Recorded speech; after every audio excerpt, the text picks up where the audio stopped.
Yung lahat mga kapatids, pag-usapan natin ngayon ito. Si John Vic Remulla. Sabi kasi ho ni John Vic, ipapa extradite niya, papauwiin niya itong si Vitaly, no, dahil 'di ba nag-vlog nga itong deported convicted Russian vlogger. Yan.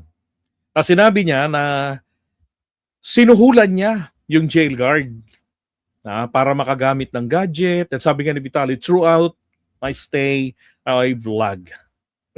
At napanood ko yung video na isa na pinapakita niya yung toilet na walang partition, na doon sila magtatambo, doon sila maliligo. Tapos masikip, mainit. Yan. Ito pa, sabi niya, I vlog the whole experience and I'm gonna expose the corruption. Everything. It's corruption. I pay the guard. You're good to go. Alam niyo, totoo naman yan na nangyayari. That's reality. Ang perfect pong gawin dito ni John Vic Remulla ay, 'di ba? Nako, shoutout sa kaibigan natin, Kisam Adventurous 13. Sam Adventurous. Yan, isang magaling din mga vlogger ito. Pro admin. Now, going back,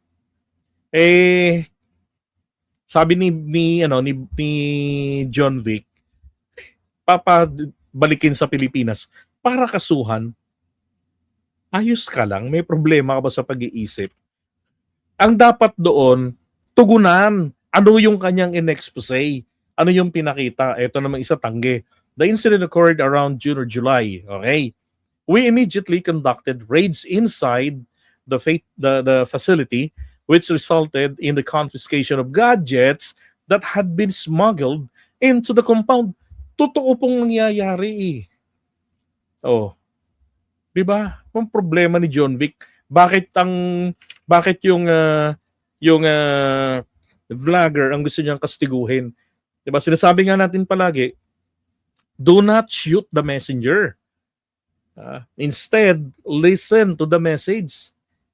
Di ba? Ngayon, akala niya kasi, di ba sabi nga niya, tatakbo siyang presidente. Alam niya ang gagawin para sa ating bayan. Nako, pasensya na kayo, mga kapwa supporter natin ng ating Pangulo. Ako, autopass na ako kay John Vic. Ko, gibo na lang. The best pa yun. Hindi lang malalang lang. Talagang, sigibo ang the best. Diba? Mga taga-Batis, I'm sure gibo rin kayo . Hindi nyo maatim ng konsensya nyo na magsara. Pagka-debate lang, murahin na lang. Pagbantaan lang ng buhay ni Sara. Buhay ni Gibo.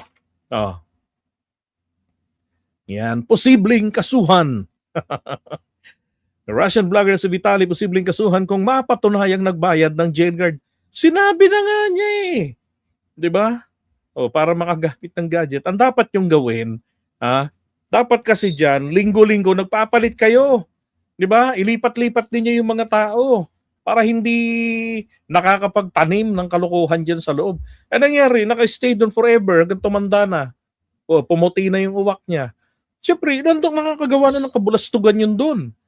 Kung palaging niririgo doon yan, yung BJMP, gawin mo naman, ilipat mo. Diba? Pagka nalipat mo naman, wag mo nang pabalikin doon. Pag wala nang maikutan, gawin mo namang pulis. Diba? Isama mo sa mga operation ng mga pulis. Buti nga yan, pag may nahuli, meron agad taga-kulong, may bantay. Diba? Gawa ng paraan. Yung pulis, para na makaintindi. Lalo na yung mga life offenses yung nagawa, super light. Gawin mo naman bantay ng kulungan. Di ba? Dapat ganun Alam po siya. Sabi niya. Di ba? Ngayon, tinignan ko po yung constitution ng Russia. Ayan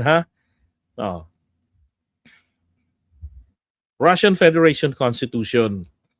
Pecha, February 4, 2021. Okay? So, ito ang nakalagay doon. Article 61, ang mamamayang Ruso ng federasyon, hindi po ng federasyon ng mga verde ang dugo. Ang tinutukoy dito.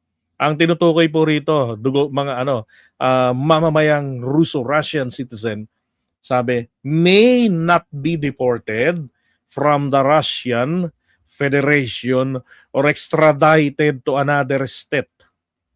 Di ba? Ulitin natin. Subukan natin ang Russian. A citizen of Russian Federation may not be deported from the Russian Federation or extradited to another state. Ang sabi po rito, may not. Okay? Hindi po sinabing must not. Ang sabi dyan, maaari po na hindi ipa-deport, maaaring hindi nila payagang ma-deport. Alam nyo, sa mga maraming pagkakataon, lalo na kung sa Asian country lang, hindi ho nagpapadeport ng mamamayan nila ang Russia. Ang dahilan nila, it's because of citizenship.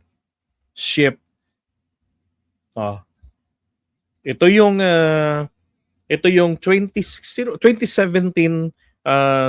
treaty na pinasok ni Duterte sa Russian Federation. Na meron tayong extradition. Ang kanilang ini-extradite dito, yung ibang lahi na nagtatago sa kanila. Pero tumatanggap po sila ng mga applicants para sa asylum. Kaya nga nakapagtataka, ba't hindi nila tinanggap si Digong eh? Di ba? Bakit sa Europe? China pala. Hindi tinanggap ng Hong Kong ng China. Bakit hindi rito? John Vic. Alam ko, abogado si John Vic eh. Ano to? Nakakahiya naman. Presidente na naman ang mapapahiya nito eh. Sa kaingutan mo eh. Masyadong madaldal ho. Kailan lang? Na-call out na naman siya ni General Torre. Diba? Sinabi niya, tinulungan niya si General Torre na maaprubahan yung kanyang retirement. Sabi ni General Torre, wala akong minipirmahan na application ng retirement.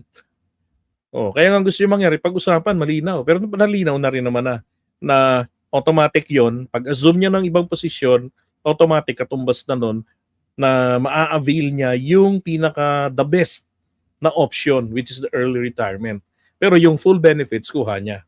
Diba? Diyos ko. PBBM, ano ba naman tong alaga mo? Lagi na lang kayong pinapahamak. Diba? Kaya nga nakaabot ng kaso-kaso sa Korte Suprema, yung nangyari kay Duterte, kadaldalan din niya. Group effort. Sino dinawit niya sa group effort? Sina PBBM. Diba? Sobrang daldal, sobrang bulaan ni John Vic. Ay, nako, John Vic. Pasikat masyado. Akala niya magiging presidente siya dahil dyan. Ayun sa Bureau of Fire nga eh. Diba? Tagal-tagal niya nang nakaupo. Kailan lang niya ni-reveal yung problema doon. Ang tanong. Diba? Ay, nako. Pinunan na rin niya ni Sentry. Masyado kasing madaldal. Baka nakakalimutan ni John Vic, magkaiba ang kanilang status ni Boying. Si Boying, impeachable official. Siya, serving at the pleasure of the appointing authority, which is the president. Diba? He can be kicked out anytime. Si Boying, kaya malakas po make news din, malakas mang-urat, kasi kailangan ipa-impeach bago masibak sa pwesto at makasuhan. Diba? It is a difficult process. Extradition is not easy as it involves formal, verified requests through diplomatic channels, potential court proceedings in Russia, and compliance with the 2020 treaty. Diba? Kala niya ganun-ganun lang kadali eh. No. Tapos ang gagawin lang naman niya, papatayin lang naman nila yung issue na yan. Walang mangyayari. Sa akin lang, hindi dapat magdaldal ng kung ano-ano na hindi naman naiintindihan yung basehan. Paano ngayon to nabara? Di ba? Malalaman ng mga taga-mainstream Pag natanong sa kanya, ano isasagot ni John Vic? Sino mapapahiya? The appointing authority, ang Pangulo. Nako. May pagkakaalam ko, pwedeng iba ng vlogger na pumasok dito sa Pinas. Pwede yun. Ang tawag doon ay persona non grata. Parang Italiano, persona non grata. Para sa mga ingrato. Persona non grata por los ingratos. Pwede yun. Pagbawalan silang pumasok dito sa Pilipinas. Pero yung pababalikin mo para kasuhan mo dito at ikulong mo uli,